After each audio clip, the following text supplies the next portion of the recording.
जे आर दगड आणतो, जे आर कसं काय डोके फोडी? ते ते गेलं, ते लाल्याने जसं सांगितलं तसं बोलत होते.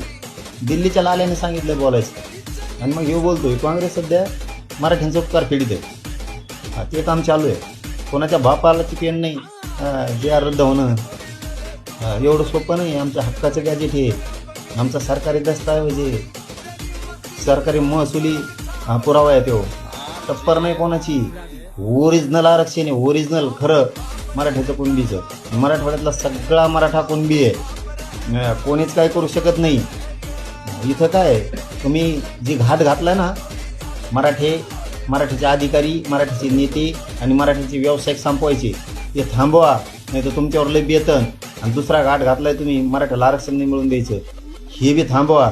नाही तर देवेंद्र फडणवीसपेशी तुमच्यामुळं, ह्या ओबीसीच्या 2-4 मंत्र्यामुळं फडणवीसपेशी मराठीचे लोक सुद्धा नाही राहायचे. आणि फडणवीस त्यांनाही सांगतो, तुम्ही मराठ्यांना साथ द्या, तुम्हाला कोणी संपित नाही आणि कोण संपित ते बघू बी.